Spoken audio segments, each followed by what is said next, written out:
El rollo de la escuela.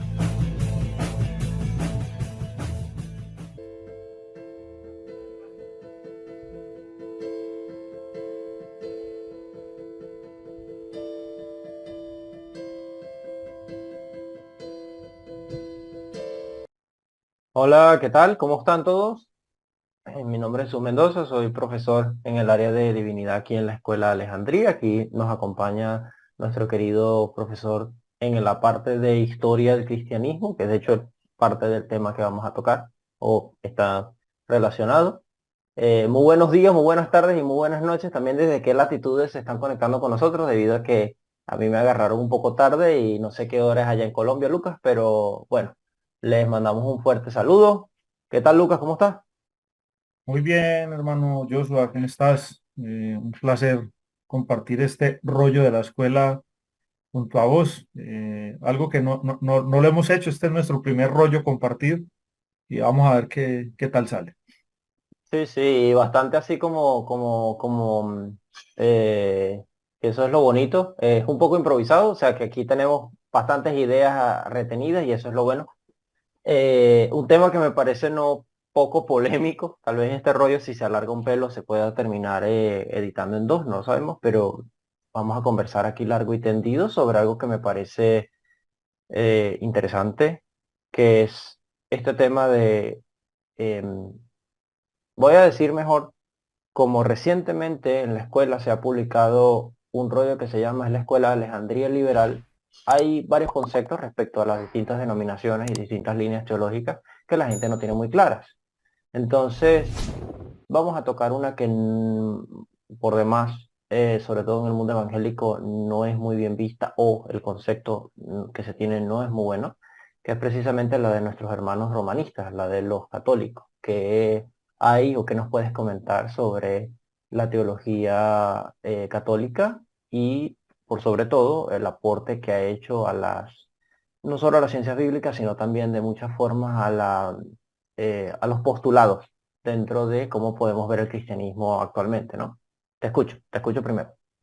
Bueno, realmente hay mucho que decir al respecto, eh, pero pienso que estamos en un punto de la historia donde tanto los pensadores protestantes como los pensadores católicos están llamados a dialogar, no tratando tal vez como antaño de pasarlos de un lado al otro, intercambiando sillas, sino ponernos de acuerdo en puntitos donde tal vez sin darnos cuenta venimos hablando de lo mismo desde ya hace décadas, porque digámoslo así, hay muchos conflictos que ya han pasado de moda, hemos superado.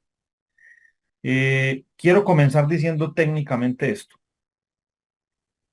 Doctrinalmente, la gran piedra de toque que nos separa a los católicos y protestantes es un asunto de la jerarquía y de la cabeza de la iglesia.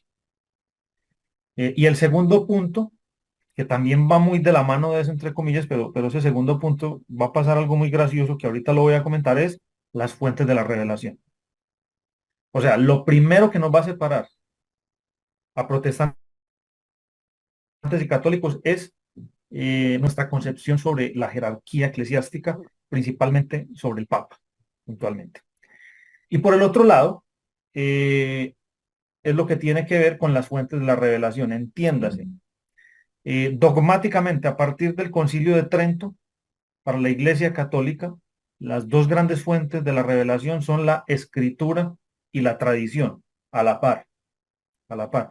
Y la tradición es la enseñanza de los padres de la Iglesia, discursos de los papas a través de los siglos, eso es fuente autoritativa para los católicos, cosa que para los protestantes no lo es cuando no les conviene. Y eso es algo que voy a hablar ahorita. Entonces eso. Mientras para el lado protestante se supone, porque también lo pongo ahí, se supone que la única fuente de revelación es la Sagrada Escritura, la Sagrada Escritura. Pero una cosa que me he dado cuenta yo como historiador protestante es que eso también se vuelve un muy cuando nos conviene usamos la tradición, pero cuando no nos conviene cerramos el libro de historia. Porque, a ver, ¿a qué le podemos llamar tradición? Generalmente la tradición es esa recopilación histórica o anecdótica en escritos de los cristianos a través de los siglos, eh, que han copiado sus intereses, sus pensamientos, sus anécdotas en N cantidad de documentos, y muchos de ellos han sobrevivido al paso del tiempo. Entonces a eso podemos llamarlo de varias maneras, pero básicamente nos referimos a lo mismo. Lo podemos llamar como documentación histórica, o sea, el archivo. O lo podemos llamar la tradición. Póngale usted el nombre que quiera. Eh, ¿Qué pasa? Pues en la historia del protestantismo, ese mismo material se ha usado para sostener doctrina y puntos de debate.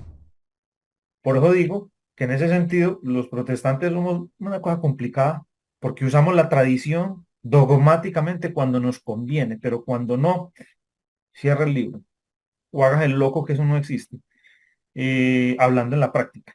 Sí, en la doctrina y en los grandes manuales de teología sistemática está que la única fuente de revelación y de toda verdad es la Sagrada Escritura. Eso está también consignado en la Confesión de Westminster, sin lugar a dudas. Pero en la práctica la cosa es diferente.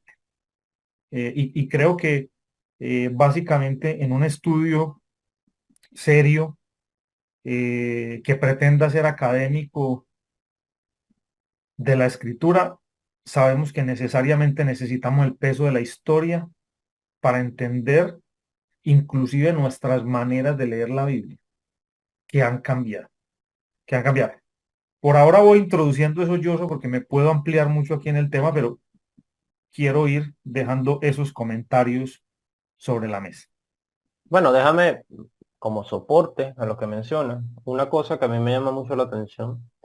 Quiero como poner un ejemplo en el que, porque puede salir un hermano y me dice, no hermano, pero eso es lo que usted me está diciendo, los católicos, ellos son diametralmente diferentes a nosotros y su método de entender la Biblia es un método que nada que ver, porque, por ejemplo, una frase que llegué a escuchar varias veces y es un poco incómoda porque por lo menos esta persona la usaba de forma despectiva. Era cuando decía, así piensan los romanistas. Y yo, ¿en qué sentido piensan los romanistas así? Bueno, en que tal pasaje de la Biblia se puede entender de forma alegórica, como una enseñanza alegórica. Por supuesto, tú que conoces mi área dentro de la escuela de Alejandría, sabes que yo no tengo ningún problema en entender que, por ejemplo, eh, algunos salmos y elementos dentro del libro del Génesis pueden venir de respuestas a mitos.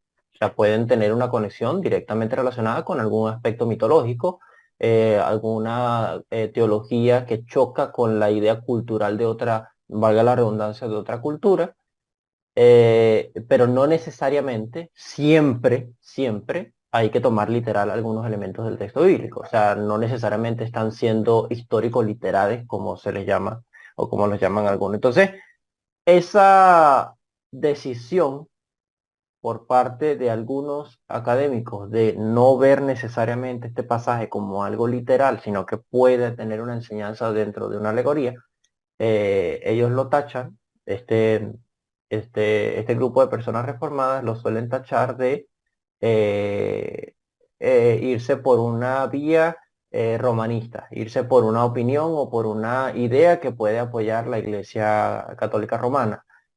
Y yo me he dado cuenta de que eso genera un problema porque hace pensar, por lo menos a algunos cristianos, de cierta forma, que, bueno, si usted no cree que haya que entender este pasaje bíblico de una forma distinta a, porque el detalle es el siguiente, ellos no explican qué es entender la Biblia de forma alegórica, simplemente dan a entender que si no la entiendes literal, te estás yendo por cualquier otra vertiente que es misticista, mitista o alegórica.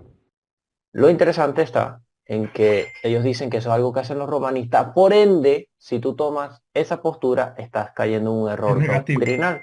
o sea, es Exacto. negativo, es Es negativo. peyorativo, Es exacto. que Es eso un, es algo que hablamos ahorita en la previa de, a ver, tenemos una labor de desestigmatizar al católico, porque es algo que, digámoslo así, como por una especie de genética protestante, nos sembraron.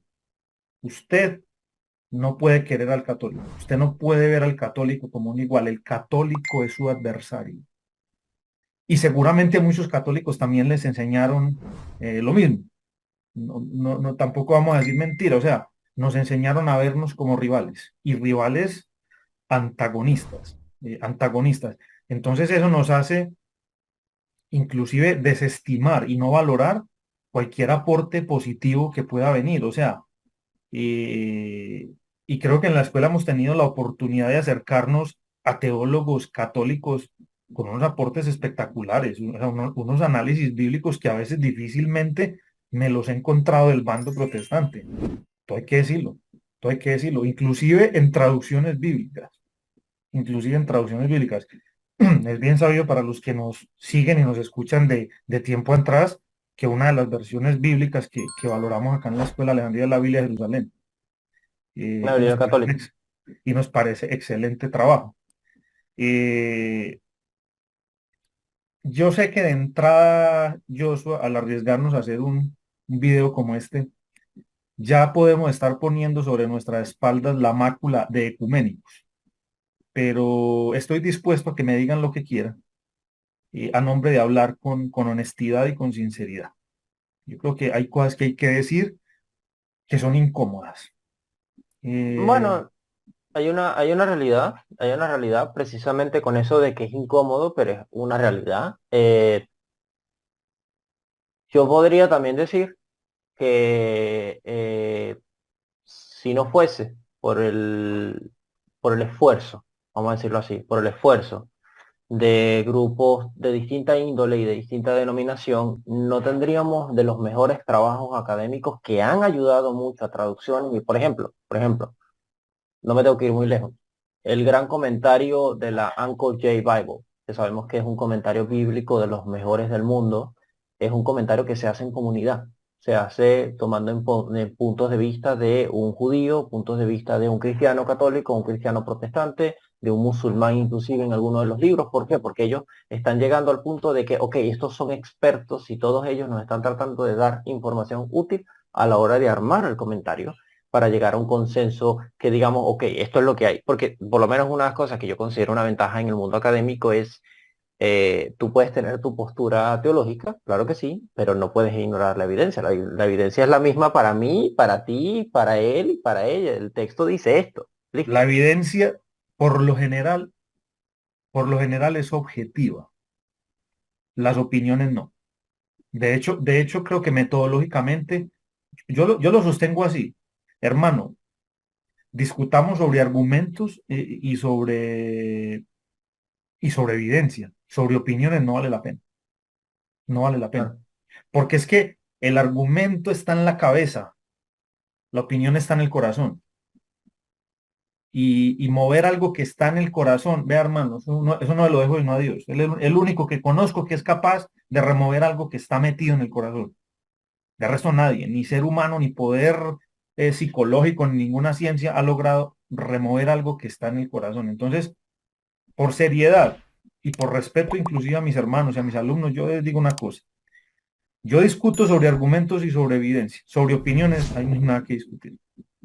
Ahí no hay nada que discutir. Es como que, voy a poner un ejemplo tal vez ridículo, lo he hecho a veces, me gusta para hacerme entender. En mi opinión, mi equipo de fútbol es el mejor del mundo, en mi opinión. Ya, ahí no hay nada que discutir. Ahí no hay nada que discutir. Que ya vamos a hablar de los marcadores, de los títulos, de los trofeos, de los jugadores que han pasado por ahí. Ahí sí hay un asunto de argumento, digámoslo así. Y ahí sí tendríamos otra charla. Pero si se van a ir a mi opinión, a mí no me van a sacar el equipo del corazón. Y estoy poniendo un ejemplo tal vez tonto, pero va a dar pie para que entiendan a lo que me refiero. Entonces, con toda esta carga anticatólica, lo que siento es que hay un espíritu que nos sembraron en el corazón eh, a aborrecer irracionalmente todo lo que representa católico. También sin siquiera tomarnos la molestia de entender al catolicismo y entenderlo en nada, porque no somos capaces de dialogar. Eh, También hay una cosa, los mismos católicos reconocen católicos de católicos, porque es que por lo general, acá en Latinoamérica, bueno, no sé qué tanto funciona en Europa eso, Es pero, diferente. pero acá el católico muchas veces hay gente que lo toma como un degenerado, O sea, un católico es alguien que puede hacer lo que le da la gana y dice que cree en Dios. No, hermanos. Yo creo que en eso seamos muy honestos, porque es que del lado protestante también se ve eso. Sí, Del lado claro, claro, protestante claro. hay gente que va al culto, carga una Biblia de 2 kilos y vive como le da la gana. Bueno, fíjate una cosa, yo tengo dos casos muy cercanos. Mi abuela, la madre de mi madre, y mi novia. Para los que me conocen saben que mi novia es católica. Y uno de los detalles interesantes está en que ellos para mí son un ejemplo de devoción. De hecho, en unas discusiones interesantes que he tenido con mi novia, que ella y yo hablamos mucho, ella no es una católica casada con doctrinas católicas del todo. Hemos tenido discusiones de qué opina del bautismo de niños, qué opina, o sea, porque la gente piensa que un católico es un esquema único y este católico no tiene la capacidad de pensar. No, es católico, pero también puede estar en desacuerdo con muchas cosas y en acuerdo en otras y las plantea conmigo. Entre ellas, por ejemplo, el bautismo de niños no lo apoya Andrea. Y otra cosa que Andrea no tiene problema en aceptar que María no fue siempre virgen. Me dice, no me hace sentido. Se supone que ella era una judía de su época. Entonces, hablando de esos temas, tú te das cuenta que ella no es cerrada de mente y está dispuesta a dialogar. Pero una de las cosas que sí le reconozco mucho es cada vez que dice, un católico que hace lo que le da la gana y que solo va a misa a la iglesia por cumplir, eso no es un católico. Eso es un no practicante. Así de sencillo. ¿Qué diferencia hay eso con un evangélico? O sea, es exactamente lo mismo. Estás diciendo algo que es una realidad. Es verdad. Otra cosa también, que no lo puedo negar, es mi abuela. Mi abuela en Venezuela, ella es católica. Ella de hecho fue la que me hizo conocer una de las Biblias que yo más disfruto en el mundo, que me parece excelente traducción, es la Torres Amat, que es una traducción fiel a la Vulgata Latina de Jerónimo, de las mejores versiones que yo he leído en mi vida, porque es una versión que te pone a pensar muchas cosas interesantes y una fuente textual importante. Pero hablando con mi abuela fue por muchos años juez de la LOCNA, que es el Departamento de Protección del Niño y el Menor y el Adolescente en Venezuela. Y mi abuela, siendo católica, con su San Miguelito Arcángel, que ella siempre me decía que es el patrón de los jueces, porque él es un justiciero, San Miguel, es Miguel, el Arcángel Miguel, hablaba mucho conmigo y me preguntaba, papi, una pregunta, sí, ajá, pero Dios es juez, ¿no? Y yo, sí, nona, pero yo le digo nona porque ella es de la parte de la familia que es italiana. Sí, nona, Dios es juez. Ajá, ¿y cómo ve Dios mi trabajo? Bueno, tu trabajo es importante porque tú haces un rol que Él ejerce en el cielo, delante del concilio divino. Y hemos hablado mucho de ese tema. Mi abuela es una persona que ha tomado decisiones justas en su trabajo por su fe. Entonces, yo no puedo tener una mala opinión de ella como católica porque es católica, si ha resultado ser una persona firme a sus principios. O sea, a la hora de la verdad, ha hecho más por la vida de muchos niños, guiándose por lo que su corazón le dicta y pidiéndole a Dios, que es lo que más le dice a mi mamá, oren por mí que voy a viajar, por favor les pido que no sé qué, siempre eso y lo otro, y me mire, me dice, papi, ora por mí, que todo. Yo no puedo tener ningún problema con una persona, así sea católica, si veo esa fe genuina en ella. ¿Me explico? Por lo menos yo lo puedo decir de esa forma, de forma vivencial. Pero fíjate ahorita el fenómeno que está ocurriendo, Lucas. Eh, em, Laje, se me fue el apellido. Agustín Laje. Agustín Laje es católico. Él lo sabe, lo dice a voz populi. Agustín Laje está teniendo una batalla cultural contra el progresismo y contra, que es de reconocer cuántas iglesias protestantes lo han invitado, precisamente por sus libros y por lo que está haciendo. Sí, No es algo que debería ser que ellos reconsideren, oye, pero es un católico. Pero está haciendo lo que corresponde, siendo católico. ¿Me explico? Dando la pelea. Y no si somos coherentes, esto lo digo como para que la gente por un momento, porque a mí eso me ayudó a entender muchas cosas. Digo, no, no hay mucha diferencia. Hay malos católicos, o sea, malos católicos me refiero bíblicamente hablando, hay católicos carnales y hay católicos espirituales. Hay personas que de verdad viven conforme al espíritu, que Dios los guía, son cristianos, porque al final también son cristianos como nosotros, sí. tienen la misma base de la fe, pero también están los carnales, no es nada raro. Y están los que no lo son, que lo son solamente de nombre, pues. Este es el rollo de la escuela, que te puede tomar un momento, pero tiene fines eternos. El rollo de la escuela. Regálanos un like, suscríbete a nuestro canal, entérate cada vez que subimos contenido y compártelo en tus redes. Que lo son de nombre, lo son de amuleto, porque llevan un crucifijo gigante, pero para nada, aquí eh, en mi país eso se ve mucho. Gente que carga crucifijos gigantes, pero para hacer todo tipo de fechorías.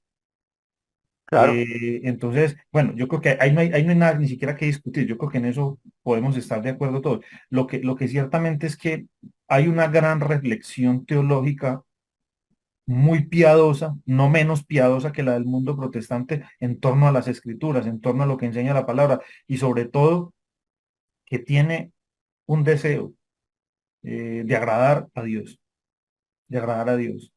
Entonces, vuelvo y repito, en eso creo que tenemos mucho que dialogar. Tenemos que bajarle a pasiones y una cosa también que he aprendido en el tiempo y en mi estudio, tenemos que seguir adelante. A ver, si bien hubo épocas, por ejemplo, en las primeras décadas de la evangelización protestante en Latinoamérica, se generó una animadversión bien pesada y bien tensa entre católicos y protestantes, porque voy a resumir esto, porque este es un cuento bien complejo. Mire, los primeros misioneros, entre comillas, y ya le voy a decir por qué entre comillas, que llegaron protestantes a Latinoamérica fueron los ingleses, principalmente los de la Sociedad Bíblica Británica y extranjera.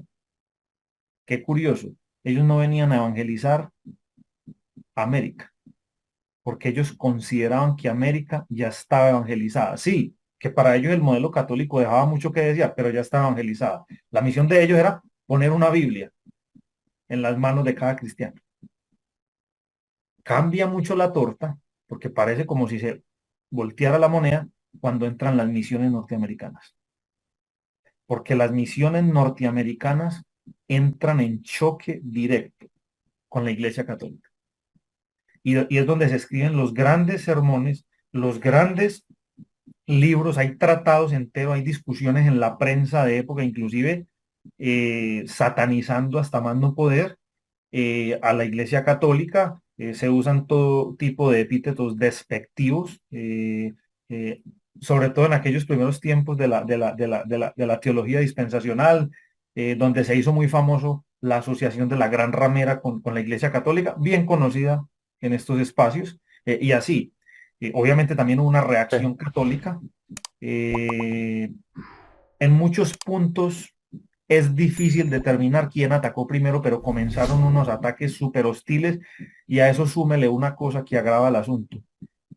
Se mezcla, sobre todo a mediados del siglo XIX, se mezcla eh, en una amalgama difícilmente reconocible eh, el discurso religioso con el político. Y están todos los países latinoamericanos en ese bunde entre política liberal y política conservadora, y se mezcla eso con el discurso religioso, y ahí usted tiene un cóctel para el desastre y un cóctel para la guerra, que al menos en el caso colombiano no provocó menos de 5 guerras civiles. O sea, yo le digo, o sea, la historia de mi país, la guerra es un hermanito constante en mi país, lamentablemente.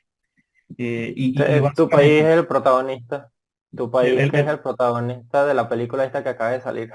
sí, eso escuché por ahí, eso escuché por ahí. Voy a tener que enterarme en Se, detalle porque sí escuché que mencionaron a Colombia por ahí. se grabó en Eh, Colombia. vamos a ver qué pasó, vamos a ver qué pasó. Pero, Dale. pero, pero, y te estoy hablando de historia religiosa y política de mi país. O sea, mira esta amalgama de ideas políticas mezcladas con religiosa. Por eso va a pasar algo muy natural. La Iglesia Católica va a encontrar un aliado natural en los partidos de línea católica, no solo, perdón, en los partidos de línea conservadora, no solamente en Colombia, sino en los otros países latinoamericanos, y los partidos de línea liberal van a encontrar un aliado natural en el protestantismo. Entonces se van a empezar a defender mutuamente. No van a ser raras ciertas alianzas un poco desagradables. Eh, Precisamente buscando esas alianzas y una especie de supervivencia institucional. Eh, Pero miren todo lo que se resuelve allí. Entonces, todavía hasta los años 60 del siglo XX, la lucha entre protestantes y católicos era literalmente a muerte. Aquí se dieron casos de evangélicos asesinados por, por, por, por influencia de gente católica. Eso no es mentira, yo no voy a negar eso. Yo conozco pastores ancianos en mi ciudad que cuentan historias de persecución, o sea, de persecución física, con sangre encima, de cómo fueron atacados y violentados personas, templos por los católicos. O sea, eso es real, eso pasó. Pero creo que precisamente en ese buen espíritu cristiano tenemos que perdonar y pasar la hoja.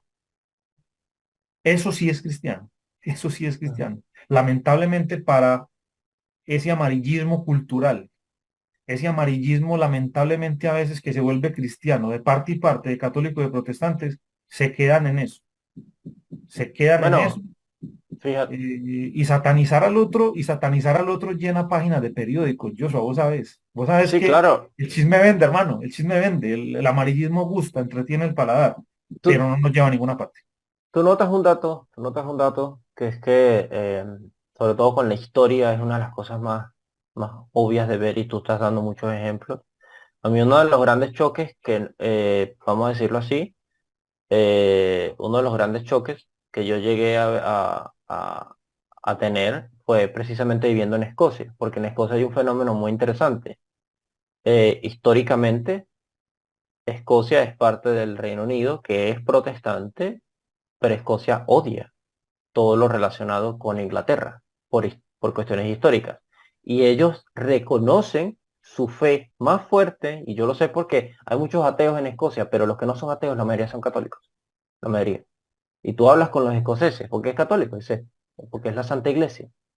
Pero tienes una iglesia protestante aquí atrás, la famosa Saint Jane Giles, la de Giles, Sí. la famosa iglesia de John Knox.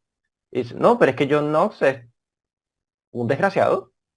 Y John Knox es un desgraciado. Y cuando tú te pones a ver la historia narrada desde el punto de vista de un escocés, sí, John Knox fue el gran, para ellos, el gran ejecutor de la reina Mary Queen of Scots, Ujú. que fue la reina católica más amada en Escocia. Entonces, yo creo que hay un detalle importante, y de hecho, leyendo un poco sobre ella, porque yo visité hasta el castillo donde ella vivió y donde pasó muchas de sus penurias, el castillo Cranmillar Castle. Ahí hice sesiones de fotos y todo.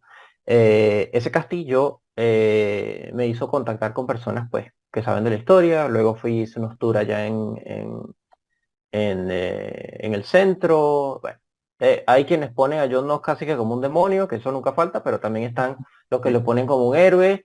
Está la casa de Jon Snow cerca del centro, en fin. Pero cuando tú oyes la historia de Mary y cuando la estudias sobre todo con alguien del museo, porque en el museo hay una réplica de la tumba de Mary, te cuentan que ella trató, ella trató muchas veces de congraciarse con los protestantes. Lo intentó congraciarse con ellos. Yo digo ahí es donde yo meto mucho, un poquito la cuchara, porque estudiando un poquito el fenómeno, digo, ok, pero ¿por qué John Knox nunca aceptó a la reina? Porque nunca aceptó si ella siendo de hecho una niña, porque él desde que tenía problemas con ella era una niña.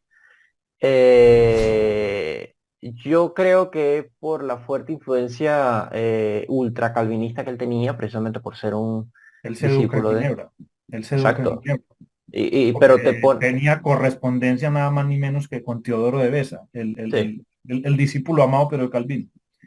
Entonces, no me extraña la línea, pero también son cosas que tenemos que entender. Como historiador, como creyente historiador, me gusta mucho sembrarle a mis alumnos de que, vea, cuando estamos estudiando la historia, no estamos estudiando santos y profanos, estamos estudiando seres humanos y lo que eso exacto. implica.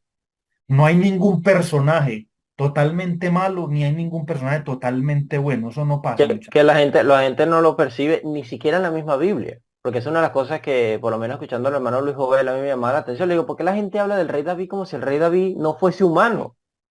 Porque la gente habla del rey David, digo, no, claro, David y esto, que es una de las grandes, yo suelo regañar mucho a algunos alumnos míos, y con todo respeto, pero en el diplomado del Concilio Divino, a veces hablan que si José esto, que si Jacobo lo otro, porque claro, José, arquetipo de Cristo, y el otro, arquetipo de Cristo. Y yo, hermano, ya va, ya va, ya va. Arquetipos, la Biblia los hace. El Nuevo Testamento tiene arquetipos para hablar de Cristo, el Arca de la Alianza, Melquisedec. Hay varios arquetipos, pero no convierta a todos los personajes del Viejo Testamento en arquetipos. Se va a decepcionar. Ninguno era ni remotamente como fue Cristo. O sea, eran personas, humanos, con defectos. Mire, yo una de las cosas curiosas que yo aprendí a valorar de la Biblia es que no se queda con nada de nadie, ni de los personajes más célebres. De David, que es un personaje tan amado, le presenta lo feo y lo bien feo, porque la escritura no pretende tapar las cosas malvadas que hizo el rey David, como de muchos otros personajes, que los pone como personas que se equivocaron, que pecaron, que llegaron a desconfiar de Dios. Y ahí están. Lo que pasa es que también tenemos, creo que, unos conceptos de santidad hasta antibíblicos. Y creo que ese tema podríamos desarrollarlo en otro rollo ampliamente del concepto de santidad bíblico, porque hoy se enseña una cosa, que Que voy a nada que dar ver esto como con... un adelanto, eso no es bíblico. Yo, Eso es yo, yo, fundamentalista, eso no es bíblico, eso no es Yo bíblico. yo te diría hablar de tres cosas que habría que aclararle a la gente. Tú dijiste una muy importante, santidad. Otra que yo metería es qué es ser un justo según la Biblia, porque la gente piensa que ser un justo es ser perfecto. Como Job, que era perfecto. ¿Quién te dijo que Job era perfecto? Por Dios, si el mismo libro te dice que no lo era. No, no, es que es perfecto. No, no. Ser justo tiene algo muy distinto al concepto que tenemos. Porque el concepto que tenemos modernista, yo creo que el hombre moderno es muy le gusta idealizar demasiado la idea, la Sí, adorna demasiado y se te olvida que estás hablando de gente, estás hablando de personas. El primero sería santidad, el segundo sería integridad o justo, ser justo, integridad, ser ajá. Y el tercero y no menos importante, el concepto de, ¿cómo se le llama? De, ¿qué es exactamente la maldad? ¿Por qué los seres tienen maldad? Porque yo llego a la conclusión, y esto es un paréntesis que ya voy a cerrar para volver al tema, de que la maldad es simplemente una imperfección. Es una imperfección que está dentro de la creación, en toda la creación, desde los ángeles hasta los seres. Es por eso que existe la maldad. Pero bueno, es como sí, cuando te das cuenta que la gente... yo creo que yo, vamos a hacer una cosa, vamos a hacer una cosa, y vamos a dar este capítulo en continuará. Vamos a dar este Ok, capítulo en continuará para cerrar este rollo, hermanos y hermanas, no se pierdan. Vamos a seguir hablando de estos temas, pero este rollo lo vamos a dar aquí. y los dejamos Buena picando con tarde, estos temas. sí, una buena tarde, Dios los bendiga, nos vemos en un próximo rollo de la escuela. El rollo de la escuela. El rollo de la escuela, en la Escuela de Alejandría, un programa donde estamos siempre dispuestos a dar solución a tus inquietudes de este día. Porque hablamos español y podemos profundizar de manera sencilla y escueta en cada tema, mostrando el punto de vista de la palabra de Dios que también toma en cuenta el punto de vista del hombre a través de los tiempos.